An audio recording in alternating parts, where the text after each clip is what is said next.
Hello and welcome to the podcast. This is Tania Marien. Today we get to learn from Vanessa Thompson and have a conversation about working in the field of sustainability. Let me tell you a little more about Vanessa. Vanessa Thompson is the Managing Director of the Sustainability Experts in San Francisco, California. She is an ESG and product strategy expert. She has held roles at the Nature Conservancy, the World Bank, the UN Foundation, Joby Aviation, and JLL Spark Ventures. Now, I had to look up Joby and JLL Spark Ventures, and so if you are also wondering what they are about, Joby Aviation is pioneering electric aerial ride-sharing, and JLL Spark Ventures invests in startups in the real estate sector. Back to Vanessa. Vanessa currently serves on the Forbes Business Council as a contributor, writing articles for the magazine. She is also the author of a new book about innovation in the sustainability field, which is expected to be published in December 2025. I reached out to Vanessa because I'm curious about how people from outside the sustainability field can transition into it. I'm curious because I'm exploring two things here. One is, how do you create the conditions where businesses will consider independent environmental professionals as partners? And the second thing I'm exploring is how to help people leave traditional environmental education when they feel they've exhausted their options and want to move beyond seasonal and part-time work. Now, to make any of this happen, I, and we in general, need to understand the sustainability field better, both from a business and a hiring perspective. And this is what Vanessa and I talk about today. Let's join the conversation. Vanessa, thank you so much for being on the show today.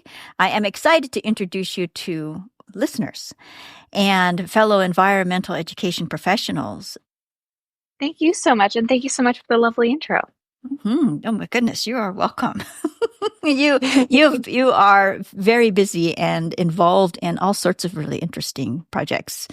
And I've been listening to your conversations that you've had on other shows and to your own show. And I think it's just fantastic what you're doing and all the things that you are involved in. Oh, well, thank you so much. Yeah, likewise. So let's start here. If you were to take a bird's eye view of the sustainability field, what does it look like to you? Yeah, absolutely. Well, I think that I always like to start out with the concept that every job is a sustainability job. And when we think about what we need to do to transition our entire economy towards a sustainable economy, which is not where we are now, it's where we need to be. And we have to be there quite quickly, too. We have to really transition quite rapidly. We have to innovate. We have to think about new technologies. We have to be thinking about how can we innovatively implement those new technologies in a really, really short time frame. We've never done this in modern history. This is a really exciting and a challenging time for all of us. And so when we're thinking about all the environmentalists out there that are going to make this possible, we need them in actually every single role and every single job in our economy. We need doctors out there who understand how to run a hospital more sustainably. What kind of renewable energy is it going to use? How are we going to reduce waste streams? We need people who are running restaurants who understand how to make this sustainable. We need people who are lawyers. We need people in every single profession thinking with the sustainability innovation mindset is also what I would add to that as well. Because it's not just about thinking about how can we do this sustainably. We have to be really innovative to make this possible in the timeline that we need to survive on the planet. So it's really about thinking about how can we hone both our sustainability mindset in each of these roles, but then also how can we do this in a really innovative way where we can find those win-wins between our careers, the business, and the planet. Yes, absolutely. And so the world is wide open. And from what you've observed, what core skills are required for anyone working inside the field? Yeah, absolutely. And I think that the great place to start with this is thinking about yourself as if you were a company. And I actually consult with individuals who are thinking about making career transitions in the same way that I would consult some of our companies when we're talking about how they can innovate and how they can transition to new market conditions. And I think about how can we develop you as a brand? So the first step of that is thinking about when I consult with an organization, I ask them, what are their core competencies? Which is, what are you good at? What are your skill sets? What do you think really makes you unique and valuable to any company? And so I always really like to, with an individual, write out what are all their core competencies? What are all their skill sets? What are all their pieces of value? In the case of environmental education, it might be something like communication, it might be teaching, it might be thinking from a systems approach, because a lot of sustainability and education is around thinking about a high level. So maybe that's one of your core skill sets.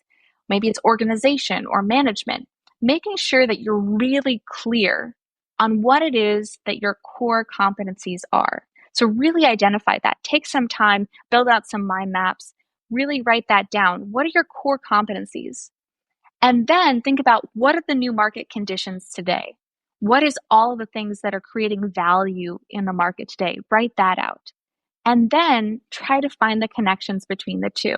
And that's how you're going to have a successful transition. When you think about the companies that have made huge transitions, you think about companies where they had their whole business model on a technology that becomes obsolete or something like that, and they still make a successful transition to a new market.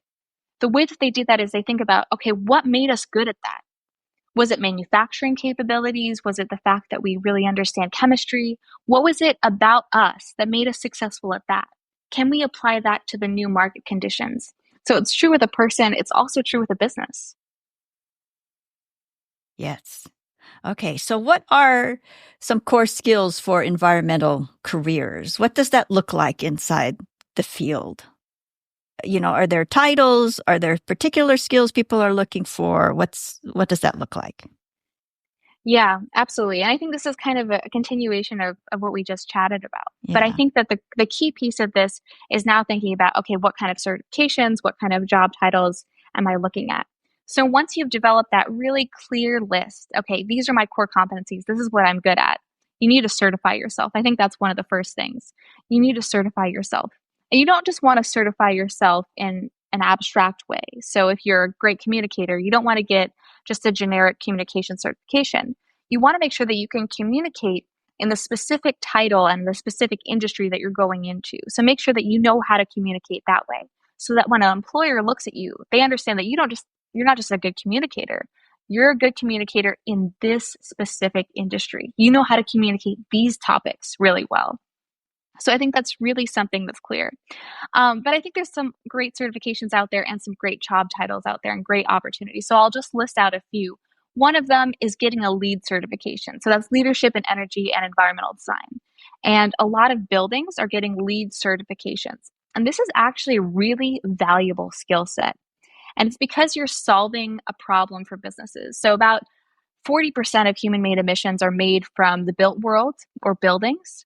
And so certifying that these buildings are more sustainable, they're thinking in a way that's more circular, using less waste, using less electricity, it not only might save costs for that business, but it's also really great for that business to get that LEED certification.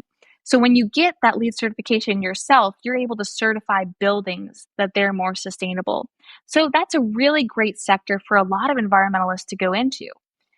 Specifically, if you're interested in real estate or technology or operations or anything along those lines, that's a great market to look into. And that's a great certification that can certify you to get into that market. There's also a lot of great jobs in corporate sustainability. So this is any large organization needs now to have a huge department dedicated to sustainability. And it might be along the lines of investor relations as well too. Corporate sustainability and investor relations are a key piece of this. The reason being is investors are pushing companies to be more environmental and be more transparent about what they're doing. And so investor relations is all about communicating the financial metrics to their investors. And so corporate sustainability is aligned with that, because now sustainability is all about the financially material aspects of a business.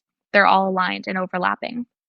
So if you want to go into corporate sustainability, I really recommend that you get some certifications that show that you understand sustainability metrics. So some of those metrics and frameworks are called GRI, SASB, CDP, and there's separate certifications that you can get to show that you understand those metrics. But you really need to be showcasing that you understand those metrics and you know how to communicate with investors in that regard. So if you like stakeholder management, if you like communications, that's a really great role for you, and to be thinking about that. So certify yourself so that your employer also knows that you're great at that. And that's something where you can apply those existing skill sets that you might have in environmental education and saying, I've dealt with stakeholders before. I've had to manage groups of people that are from all different walks of life. And now I'm going to certify myself to communicate with this group of people and these series of groups of people. So that's one great thing. But there's so many things out there. If you come from an engineering background, looking at maybe data centers, how can you make a data center more efficient? There's a lot of environmental engineering roles around that right now. So it really depends.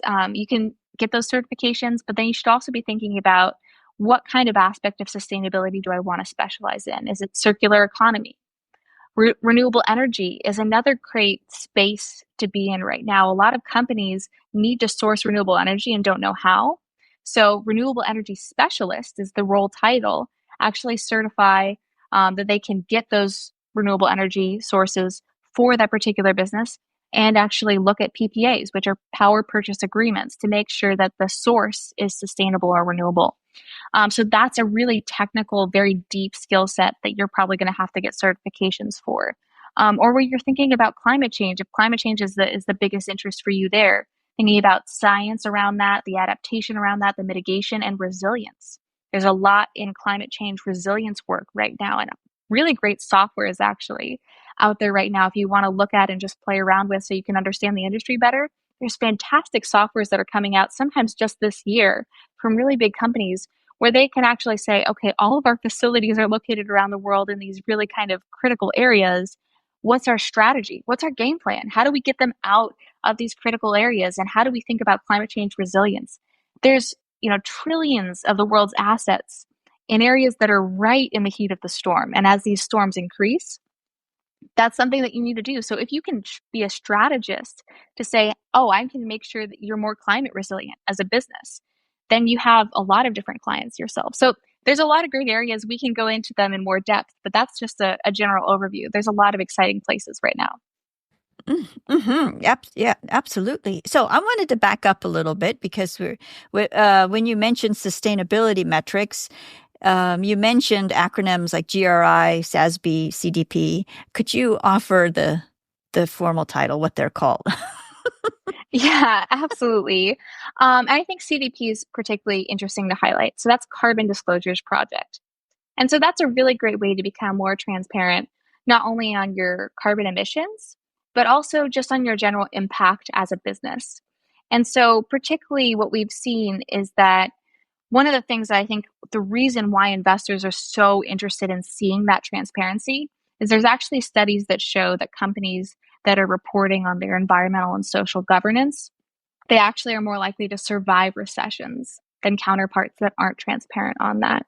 And so particularly when times are tough, this is a really great way for the business to disclose that they're very transparent, that things are going well, and all of the factors that might otherwise affect the stock price of the firm are going on track. And so being transparent is now, even though it's technically not required by the government, although we can talk about the recent SEC ruling, which does change this to some degree. At large, a lot of this impact work isn't required by the government, but it is required by investors. And so some of these frameworks and some of these ways of thinking about how we create transparency are really necessary for businesses.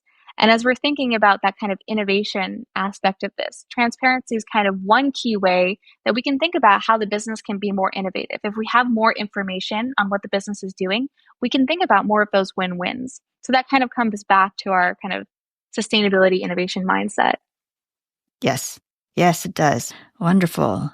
Okay, and so you've provided just as an introduction, this fantastic overview. From where you sit, where is the greatest need, do you think? You've mentioned some like renewable energy specialists, environmental engineers. What else might people consider, or what other roles might people look at? Yeah, absolutely. So I kind of mentioned some of the things that are already in existence right now. Like renewable energy is a really big space. That's a huge transition. There's a lot of money in that. When we're thinking about climate change resilience, another big area, real estate, how we can make buildings more sustainable, another huge area where businesses are really demanding they need more people in those spaces. That's what's existing, I would say. And there's a lot of other spaces that I didn't get, a chance to mention, but there's a lot of things that are existing right now. Thinking about how we can be innovative. So, how can we adapt to current market transitions? Um, that's where I think this is most interesting. And I actually think the most lucrative roles are in that regard. So, what I mean by that is what we're dealing with now is a much more competitive economic market than we did, 10, 20 years ago. So when we look at, the 1950s or 60s, a company could be on the Fortune 500 list for 65 years, a really long time they could expect to be considered a very successful business. Nowadays, it's less than 14, and a company gets kicked off every 2 weeks. So businesses, just like people, are dealing with a much more competitive environment. And we have to be continually innovating and changing ourselves to those new market conditions in order to survive in that market. So the first thing you can think about when you're thinking about, okay, how do I think about the sustainable innovation mindset and finding a lucrative job with that mindset? The first thing to think about is, how am I going to solve a business's problem? And I think that a lot of job seekers, they first think about, okay, how do I solve my own problem, right? I want, this particular job in this particular location with these particular benefits. But actually, the first step in this process is thinking about, how do you solve the business's problem first? And this is about all thinking about yourself as a business, as a brand, where your employer is your client. I'm going to develop my skills, I'm going to develop my services, and then I'm actually have a few employers, right? A lot of people do that right now. People who are really successful actually have a few employers normally. So you're thinking about yourself as a brand and as business. So part of those core competencies, part of that is about developing out your brand. Part of those certifications is about honing your skills for that brand. And then it's about, how do I meet the pain points of my client or my employer? So the first thing you need to be thinking about is, what are the pain points of the business? One of them might be a really competitive market. So one of the ways you might solve that is what we see with sustainability metrics, right? I can come in and I can make sure that I can reassure your investors by showing a greater transparency on your impact, right? And I could even attract more investors to your business because I'm showing that this is an impact business. So that's one way you can solve the business's problem. But whatever industry that you're interested in, you need to be thinking about, what are the pain points for the businesses at large?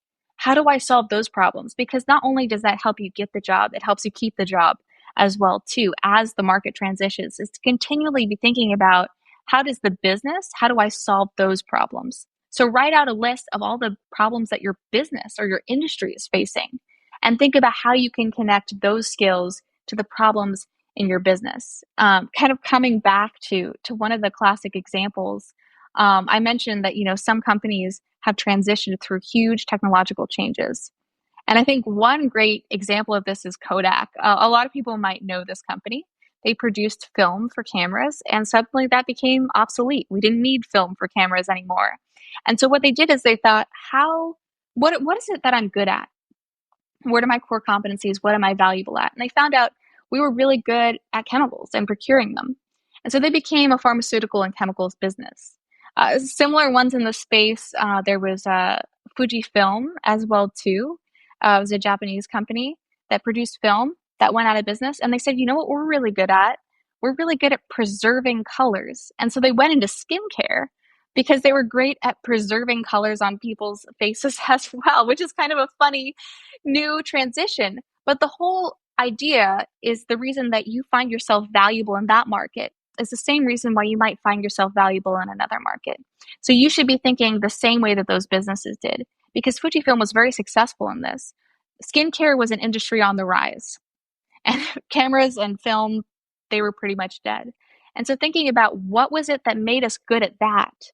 How can that be applied to solving problems in another industry, right? Skincare is where you're solving problems of people's complexion or cosmetics or things like that. So, how can I solve those problems?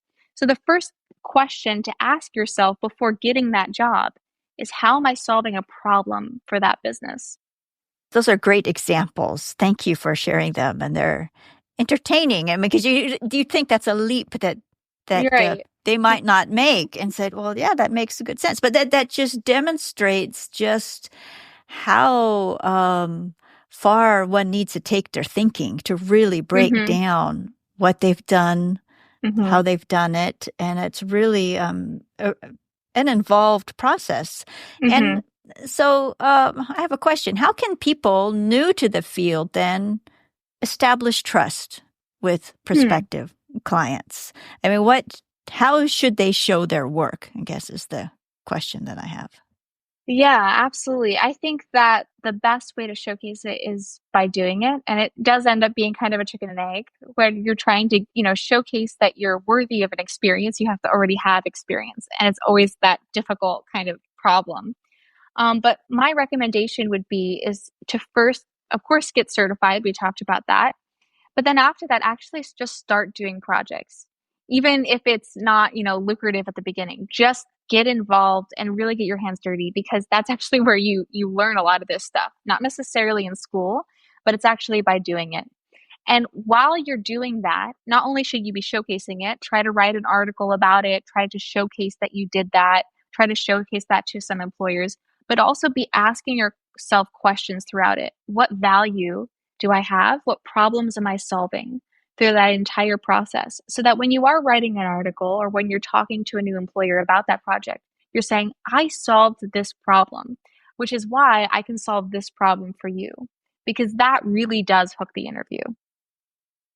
Okay, so I'm hearing that an environmental education professional might or could prepare themselves to transition into another sector by really thinking about what their skills are, how they can use those skills to serve a business with a particular need, to get involved in all sorts of projects to gain experience and to learn more about the field real time, and write about what they're doing, share their work, show their work, and all that leads to establishing trust.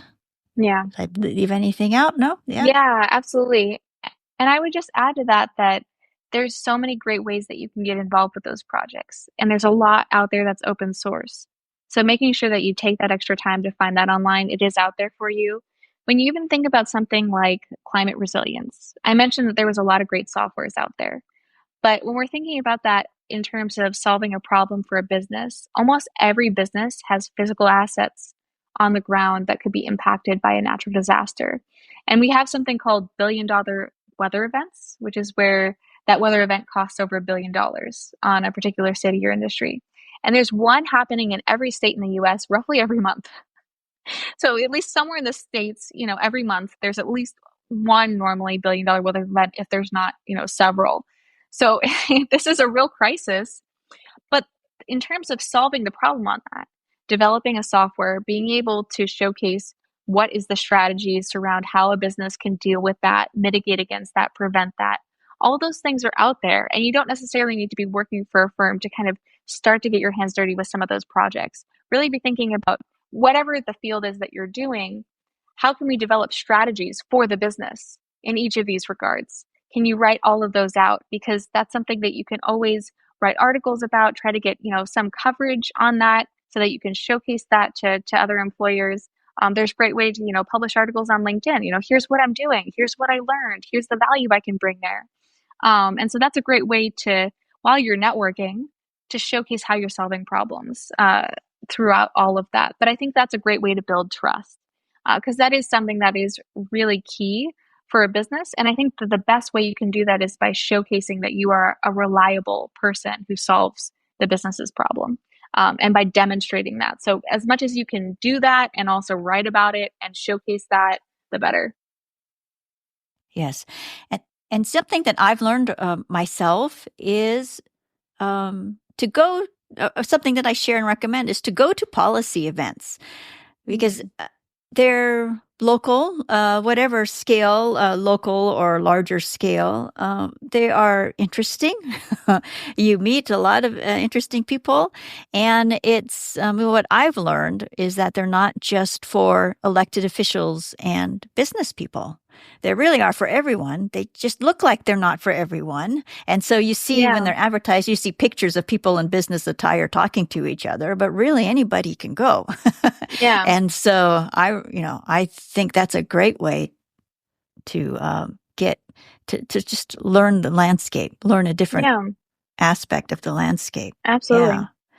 Yeah, because the types of conversations that you have and that you've shared here in our conversation, those types of conversations are happening out there too at those Yeah. events as well. Yeah. Absolutely. And I think even more than kind of media online, when you go to those conferences, you really learn about what are the challenges for the business? What are other people facing in Mm-hmm. the industry? There's been so many times where I've gone to a conference and I read up so much on that particular topic and gone there and realized that the really deep pain points for people are something entirely different. And so making sure that I cater, my services as a business, my innovation work and things like that to those needs is so important. And you only really get that by building connections with people, by actually getting on the ground and talking to people. And I don't think that people should feel intimidated. I think especially when we're thinking about impact work, there's so much that brings us together. I think everyone who comes into this work really has a passion play here, and they often love talking about that and connecting with other people on that. So if people feel kind of intimidated to go into those circles, I would definitely say that there's something core at the root of this that brings us all into this. And so, just asking them honest questions that, come from the right place, I think people are really happy to network in that regard. So today, as you mentioned earlier, we can only talk about jobs that we know about today, the ones that exist. But technology moves quickly and new roles are being created all the time.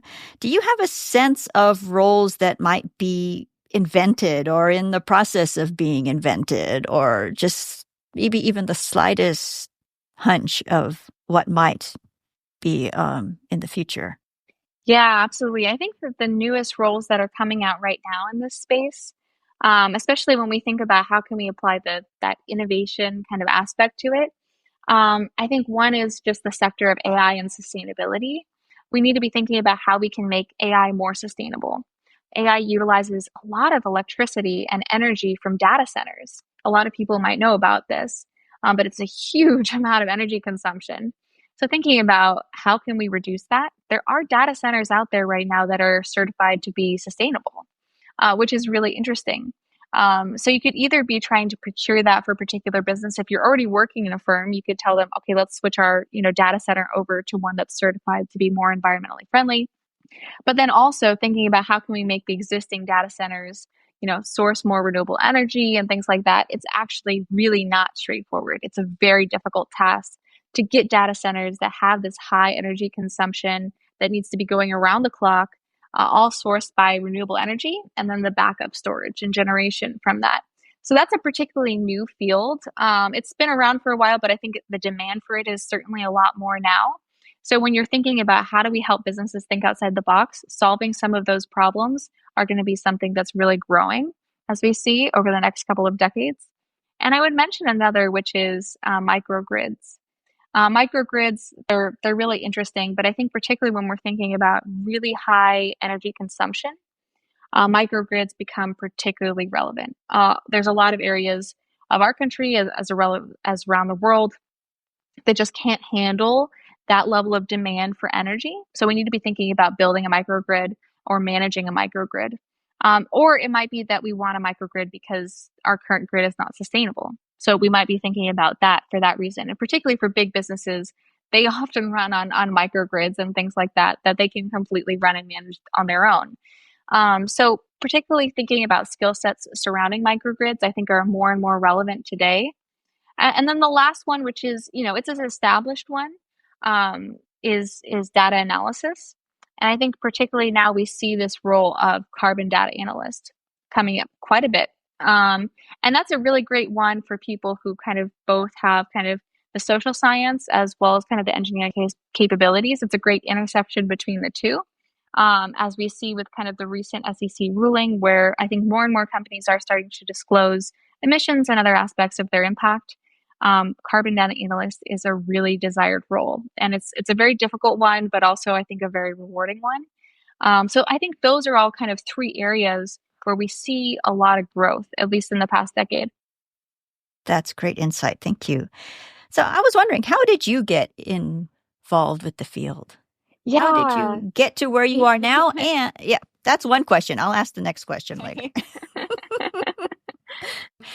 Because, well, let me just say, people involved in environmental education come to it for all sorts of reasons in all sorts of ways. Mm-hmm. And so I'm always curious about how people got involved in the field that they're in, because sometimes, oftentimes it's not a straight route. Yeah, absolutely. Yeah, well, I grew up in Silicon Valley, and I bring that up because I think what's interesting about it is that I think we have a very innovative culture here. And the startup environment is really central to that culture at large. So growing up with that, I think really gave me a new perspective on how to approach a lot of these challenges. So that's, I think what ended up making me kind of interested in startups and startup culture and venture capital and things like that. But also thinking about, where do we find the win-wins? Where can we find win-wins between, people, planet, and profit? I think that's certainly something. It's not only necessary for our economy, but I think it's something where we could see a lot more opportunity for economic markets today. So that's where I grew up. That's the culture and mindset that I came from. And I started out, actually, I was really interested in algae-based biofuels, which are a carbon neutral biofuel, and they don't compete with agriculture. You can actually grow them on the surface of the water in, particular membranes that don't harm any sea life. And they can be purifying water while also providing fuel. And, this would solve a lot of problems for coastal communities, as well as, making sure that the price of fuel is more stable. And I started to get really excited about this as a particular clean tech solution. And so I found this one NASA scientist who had developed an algae-based biofuel for astronauts for space. And I went to one of his lectures and I talked with him, and became really fascinated, and he hired me and I started working for him. And I think that's a great way for a lot of the people who are interested, in learning about this or transitioning. Go to the experts in the field, go to their lectures and talk to them, because all of this is normally, pretty kind of these small kind of realms of people who are interested in these things. And so if you just get to know a few people, you normally get some opportunities just from that. So I had gone out all the way. I had driven 2 hours to go see his lecture at the time, and we hit it off. And he said, you need to come on board with my new venture. I'm going to apply this technology that was in space to spaceship Earth, and we're going to make this happen. And so I started raising for them.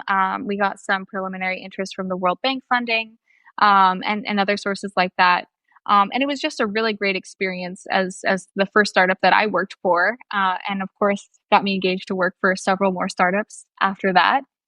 And then I started to work for some larger organizations. The UN Foundation, I held a role at the Nature Conservancy, the World Bank, all of those things within sustainability, to kind of get a taste for that. And then, of course, you mentioned Joby Aviation, which is eVTOL, or kind of otherwise known as kind of electric helicopters. You can kind of think of them as. I'm sure that everyone at Joby would not like that description, but for people who don't know it, I think that's a good comparison that we can make to it. But that's really how I kind of got into the sector. I became really interested in a particular, subject matter, and then said, okay, who else is an expert in this regard? And then at JLL Spark, I started managing out their clean tech portfolio and trying to help, with ideas in that regard as well too. So, there's a lot of different ways to get into this field, but I think that certainly following a particular kind of subsection of sustainability, getting really involved in that, and then really genuinely admiring the people in the field who are best at it is a great way to get into it. And then, of course, a book publisher reached out to me and asked me to write a book on innovation, and the rest is history. But that's how I initially kind of got into this. Wow. So when did the sustainability experts get involved in this progression? Yeah, so the kind of first piece of it is actually with the book, because I had become really interested in what is it about a sustainability mindset that helps you innovate more. I had seen all these startups where the sustainability mindset was actually helping them become more competitive. They were able to develop IP quicker. They were able to go to market faster. They were better at retaining talent and better having teams. And I was saying, what is it about sustainability or clean tech that actually is much more innovative? We're able to move much quicker than our competitors in that regard that aren't as sustainability conscious. So I developed out this book and the research around this book that was 60 case studies of businesses who've been successful and been innovative using this mindset. Some of them actually didn't start out in sustainability at all, but became much more innovative, and some of the most innovative companies in the United States because of using these principles. So there's 7 principles in the book, but all of these case studies made that transition. So it's a very practical book around how businesses can make that transition. And then I started speaking around that. Businesses wanted to bring me in to say, we want to be more innovative. We're struggling with our innovation practice. Let me bring you in. Let's do workshops. Let's do keynotes. I would go to conferences. I've gone to innovation conferences and things like that to showcase some of these tools and case studies from these real life examples, these case studies. And the nature, the sustainability experts kind of came as an extension of that, because as soon as we started doing workshops and keynotes, people said, well, can you stay with us for a little bit? Can you consult? Can you, help us actually work through a lot of these ideas and bring them to reality? And so the sustainability experts is a consulting practice that kind of came out of that. And it's been wonderful. It's been a real great way for us to help businesses in a lot of these big pivots and these transitions to think more innovatively. So yeah, I think that a lot of the principles that I even, again, give advice to individuals are from that. I think that we're all kind of looking for how can we make a great transition in a way that's more innovative to market conditions, whether we're thinking about that from kind of a sustainability perspective, or we're just thinking about that in terms of our general life. I think there's a lot of overlap between the two. And how big is your team at the sustainability experts? Or you work with people who are also working independently? You collaborate? Yes, both. Yes, different so projects, we have full-time people, and we also have people that we're on contract basis for. So we have people who are, data analysts, because that's a huge piece of the work that we do. We have to go through a large amount of data to be able to understand how we can innovate in that regard. We have our production team that's at our podcast, which is great. And our podcast is a wonderful way for people, if they're interested in just learning as a free way to learn more about sustainability and innovation. We bring on an innovation expert in each episode. We've had Venus Williams, who, in addition to being an Olympian, she's also the runner of 3 environmental businesses that have been quite successful. We've had people like Eric Schoenberg, who's the former CEO of the parent company, the Inc., who talks about media and sustainability and communication within sustainability. So very different people in each of these, but all great innovators. So they have some really useful tips and tricks, and it's a very practical guide in that regard. So we have, of course, our whole team that produces that, which has been fantastic.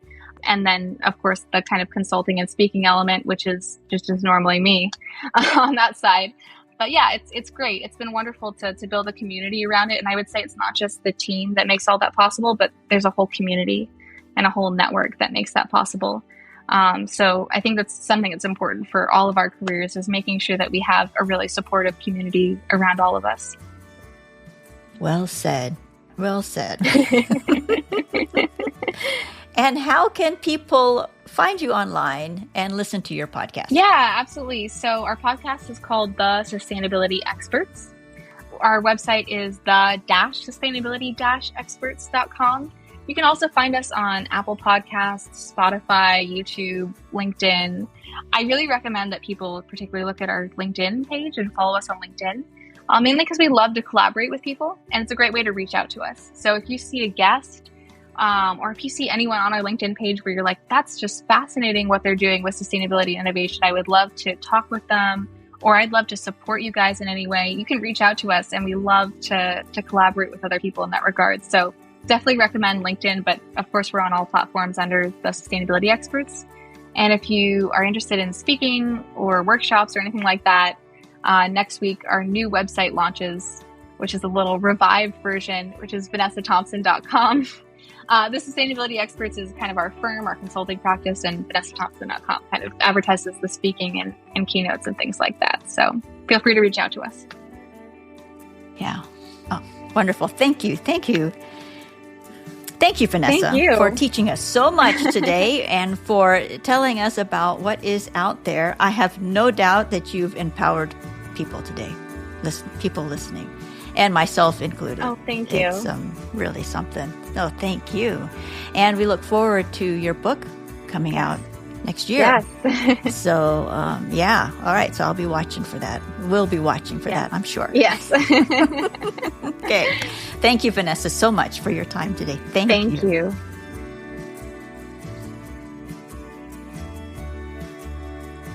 Thank you so much for joining us today. If you'd like to learn more about Vanessa, the Sustainability Experts, her new book, and her podcast, visit the links in the show notes. Thanks again for joining us. See you next time.